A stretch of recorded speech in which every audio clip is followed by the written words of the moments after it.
Welcome to MMA. My name's Luke Basin, and I am honored to have back on the show Shawn Suser. Shawn Suser, welcome back. Hey, how's it going? Thank you for having me again. It's great having you back on the show. Congratulations on being back in the win column as a pro fighter. You had gotten off to a blistering start to your pro career, had a little bit of a setback, and then you got a big win, rear naked choke finish in the first round of your fight for Shogun Fights just this weekend. Let's first start with a post because last time you were on the show, you talked a lot about mental health and those type things. You're Uh-huh. really a proponent for people getting mental health and particularly dealing with any type of depression, suicidality, things like that. So let's first talk before we get into the great fight you had. Let's first talk about that really fantastic post you put up today, talking about dealing with setbacks, accepting the learning process. And I think you were talking about it from a mental health perspective. So let's talk about that a little bit because I know that's one of your passions and you're using your athletic status to be able to spread your message for mental health. So let's start there.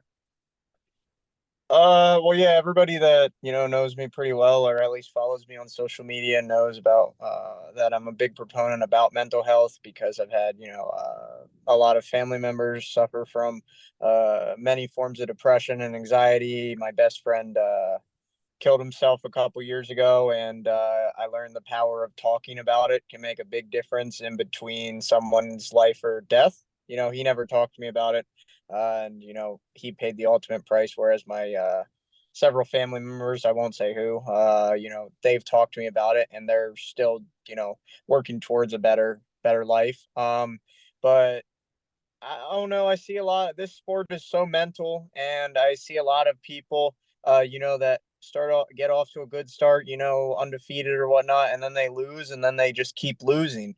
And I've been telling myself over and over again that that isn't going to be me. And I feel like working on the mental part of it is very looked past for a lot of people. They think, oh, you just got to train hard, I guess listen to your body, but they don't really put in the time to work the mind, which that dictates how you perform. So I just wanted to, I guess, give a little bit of insight to people on how I was thinking. So maybe it can kind of spark thought process for them because I really like listening to great minds in combat sports about their thought processes. Like I was listening to Cale Sanderson because when I was watching the NCAA tournament, Yeah. I was like, what is he doing to make these guys wrestle Oh, so good? And that kind of helped me in this fight. Their whole mentality is just be grateful for your ability to train and compete and score as many points as possible.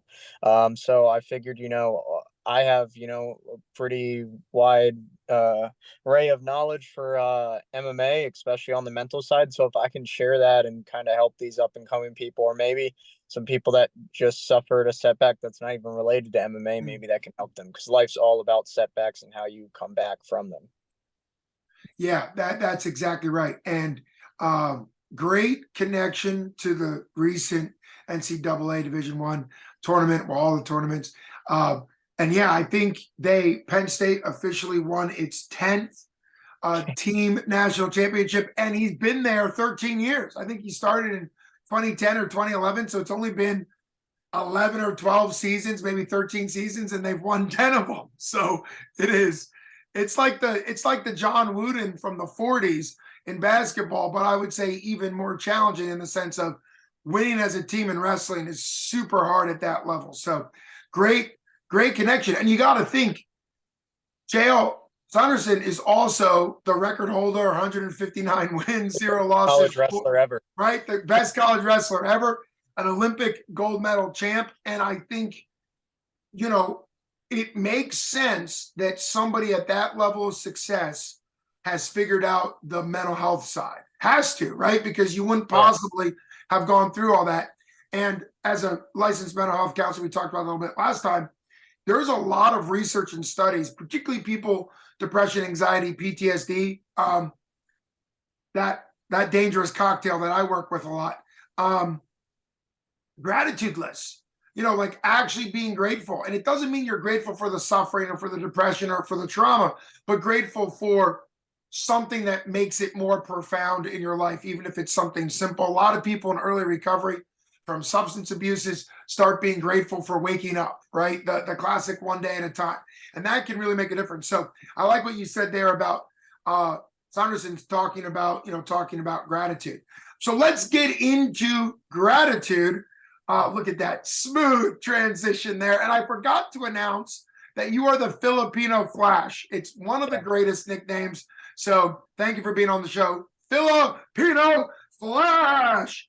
Talk about your gratitude. What was it like making the walk again? You were up to a 3-0 start as a pro, a 4 or 5-0 amateur. You had a setback, but it was a decision. It wasn't like a massive smashing. You lost a decision. And what was the gratitude going through you while you were making the walk and be able to get back in there as a pro fighter prior to actually fighting? I was actually just grateful to make it to the fight. A couple weeks before, I got a spider bite, and then that spider bite turned into the worst staph infection I've ever had. And my one coach, Barry, he's my brother basically. He was like considering maybe we have to pull from the fight just because he was so worried about it turning into like a super infection. And it was terrible. I had to like take a week off and let that heal. And luckily the antibiotics did the trick, but I wasn't sure if we were going to, make it to fight night, because I'm also almost 20 pounds over the 130-pound limit. And, worried, am I going to be in good enough shape? All the variables, you worry about normally. But yeah, I rested and then did what I could training wise, and then finally got back to the grappling. But yeah, I was just grateful for the opportunity to be able to compete, and that I was able to make weight too. So just gratitude that I can eat food now too. Well, that Yeah, is no, that yeah, is huge gratitude, gratitude. the Yeah. ability to compete. That's what I would say I would be very gracious about. Sure, it makes perfect sense, and it can be very hard when you have a medical condition like you were talking about, as spider bite that then became an infection, to not be able to go through your typical process of losing weight because you're sick. Antibiotics can throw that off. Let's talk a little bit about the catch weight. What is the plan there? Are you going down to 125? Are you trying to stay at 135? Talk to me about the catch weight, because it's it's I it's hard at that point. yeah, I guess they were just trying to bring someone up from 25, or I don't know what it was, like 35 is the weight for me, especially after experiencing this cut. I guess that's what they agreed would work for this fight. But as I was doing the weight cut, I did 7 pounds in the last 12 hours or something like that. I was like, there's no way I could lose an extra 5, 6 pounds of Right. water. It would just, my coach is a doctor and helping me perform the weight cut. And he said you would, have very negative results. Right. If you were to make that, extra weight. I'd have to be making a lot of damn money and have a chef cook all my meals to do 25 again. But yeah, no, so that's what weight class I guess they agreed we would fight at, and I figured, let's try it out. I know that I'm a professional and can make the weight. But yeah, after that, I think 35 is the weight class I should be at. Well, and that's Yeah. in some ways, it's tough to go through an experience like that, but in some ways, it's good to have confirmation that you're at your correct weight class. Yeah. And you've talked about it on this show that ONE FC, because they're based in Asia, a lot of Philippine cards and things like that. ONE FC tends to specialize, although they're putting on some fantastic cards. I believe ONE FC is actually coming to the United States Yeah. coming up. So really, really exciting stuff.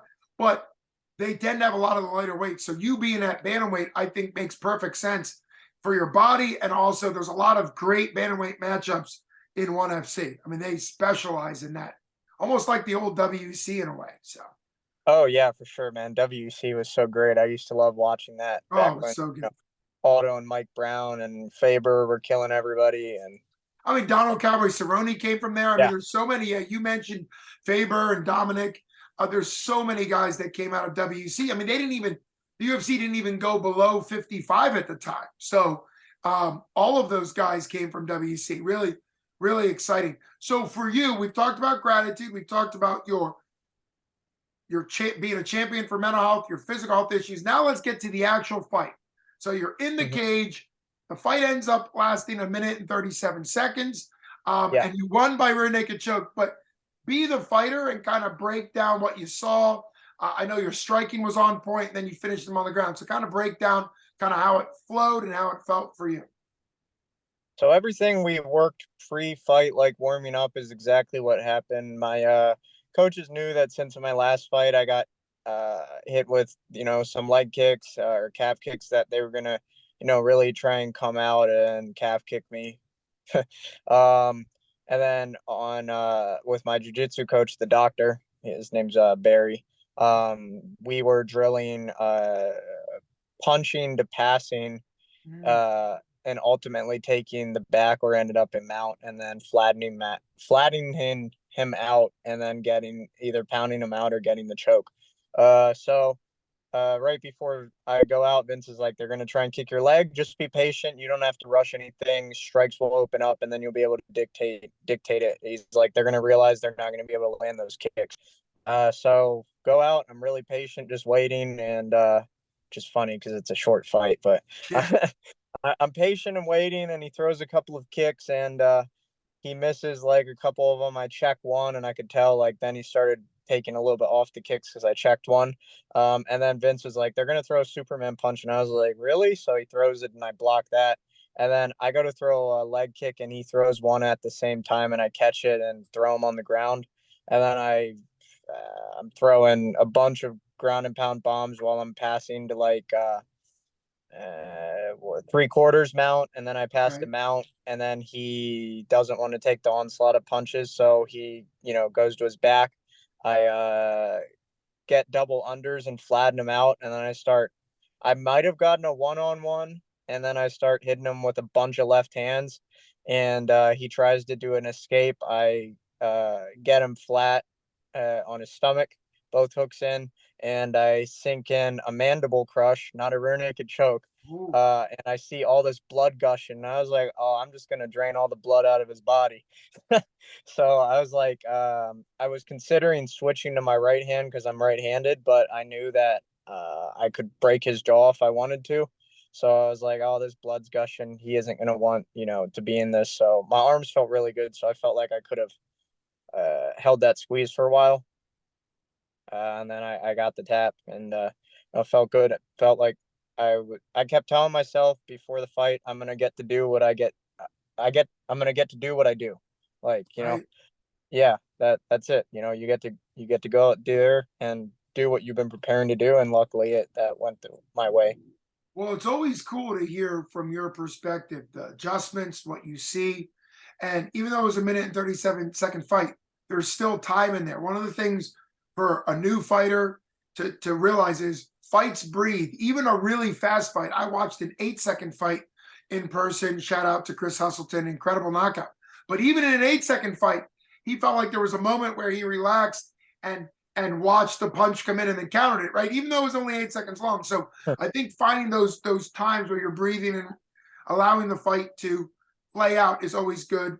Um, Talk a little bit because you're saying it's not technically a rear naked choke, even though I mean we know things get announced wrong all the time. It's a mandible crush. So is that more of a pain submission from the jaw? Like talk about that just a Oh little. yeah, so I was crushing his jaw. It might have been under the chin, but from my recolletion, I had a rear naked choke again with a gable grip against his jaw, and I don't know if the ground and pound causes nose to bleed, but I was squeezing so hard that all his blood was gushing out of Right. his nose. Yeah, so it's so much pressure. I mean, I have such good jujitsu that I Yeah. think in that position, most people are tapping, and if they aren't, I'm gonna let go and beat their head in. Yeah, I mean, it's a dominant position for a reason. You get a lot of options. We've seen guys. I always like the method of if you're under here and you can't get in, you can like pull the head and then swim through the other one. That there's a lot Yeah, of adjustments that good jujitsu guys. Not to mention that you can just beat the sides of their head in too with the. But there's a lot of people in rear naked chokes that maybe don't have as much skill. They get frustrated and they give up as opposed to doing all there's all types of adjustments. You also gave a name to one of the greatest college wrestlers back in the. He's in his 70s now. Dan Gable is where Gable grip Yeah. comes from. We were talking Yep. about Kale. He was probably the best in the 70s or Mhm. 60s there ever was for Dan Gable. So shout out to Dan Gable inventing or at least revolutionizing the Gable grip. So Yeah. I think it's a more superior grip for MMA. Especially from that position, and it causes less burnout in the arms, in my opinion. yeah, I have to agree with you. Then is it called it's the lion kill, but it's the traditional Mano Leon. There's some Yeah, longer, yeah, yeah. But I do agree. Now, do you use, and this is not you to give away secrets, this is what I assume is standard. When you're doing the gable grip, do you also use your forearm as a yeah, lever? Because I found that to be helpful down their back. yeah. I stick the elbow right in the back, and then I also hip in heavy, Okay. and having a cup in the middle of their spine, Uh-huh. like causing them to bridge, and then also like with your elbow, uh, digging in their back, and then you also lifting their neck up with the Yeah. gable finish. It's just a super painful uh position submission to be in. Yeah. Sure. Yeah, I really like the Gable grip. Dan Gable invented it for the gut wrench in wrestling and was using it to like get around guys' waists and use it for gut wrenching. But obviously, the Gable grip is used in so many different ways. I also think the standard defense doesn't work when it's a Gable grip because the standard defense is to pull this top hand down, but you can't do that against the Gable grip. So it's a harder Yeah. to fight choke for sure. Um, Also cool, and we're getting into the technical things, but that's why I like having you on the show. Um, this is important for people that are going to be training MMA. Make sure you're wearing things like a cup, right? Make sure you're training, as strange as it is, because there's a lot of times I've grappled, done jujitsu, done a lot of stuff without cups. I would say a lot of people, wrestlers don't wear cups. A lot of people do grappling without cups, but you're pointing out the fact that with a required equipment, I mean, it's required equipment, you're getting another fulcrum. I remember learning arm bars without cups. And then I started, going against guys with cups, and oh my goodness, getting an armbar against the guy wearing a cup is way worse because that fulcrum is insane. So shout out to cups, but no, seriously, it's important to actually train with the equipment you're going to be using to fight. That goes for gloves too and all types of stuff. So, you're training. Speaking of training, you're training out of ground control. You've got a great gym. I've known the striking coach there, Vince Musca, for tons and tons of time now. It's been great to see what he's been doing as a pro boxer and also for ground control. Let's get to the obvious question. What's your turnaround time like? What do you want next? It's obviously a great rebound. You can take all the time you need to kind of enjoy the success of getting back into the winning ways. But I want to give you the opportunity to kind of aim the ship a little bit, and then we'll plan to have you on in the future when you actually have your next fight scheduled. Texted my manager like an hour after the fight what's next, and I would hope it's one championship. I'm ready to show them, the world, that I belong at that level. I'm only continuing to get better. I think I would be a fantastic addition to their roster. That's where I'm trying to fight next. I would really like to. We'll see if I have to, take more, regional promotions or whatnot, that's okay too. But I've been doing this for so long that I think that I deserve it. I'm a lifelong martial artist. And we'll see. He's going to be in conversation with them, so I guess we'll see. But that would be ultimately what's next for me, June or July. Or if they want to get me on that U.S. debut card in May, I'm ready. That is They a got big card. That is a big, and it's in the U.S. So, yeah. um, So yeah, we'll see with that, and then also unrelated but related, my girlfriend or fiance, she has a company called Rising Sapphire that she started where she helped me tremendously. She acquires all my sponsors and is doing that for tons of other fighters. So pretty much has like every ground control fighter in Vince, she acquires them all sponsors and helps them out with all that and possibly ticket sales too. So if any fighters that are having trouble acquiring sponsors and they have any marketability, she can help them out with that. yeah, give the name of her business again. Is it on Uh, Facebook? How would they reach out to her? yeah, Rising Sapphire LLC. and it's Sabrina Steffen, but in a year it'll be Sabrina Suser. That's right, it will be. That's right, it will be. So She'll still be SS though. Sabrina yeah, Suser. yeah. Sabrina's, yeah, it's the same thing. Yeah, so that's a big help, obviously, because without with sponsors, you're able to focus a little bit more on the training process and getting the right supplements and the right foods because you can actually afford it and not have to worry about having the financial burden off of you makes life a lot easier. So that way, I have a lot of gratitude for that too. All my sponsors, I put it in my walkout song, and I'm thankful for my team and my sponsors. Well, I can't think of a better sort of close because you're talking about your gratitude the whole time. Your fiance, not only is she supportive of you, I love the fact that now her marketing and her skills is now being put to use to lots of fighters, and that's a great thing. Also, I didn't get to respond.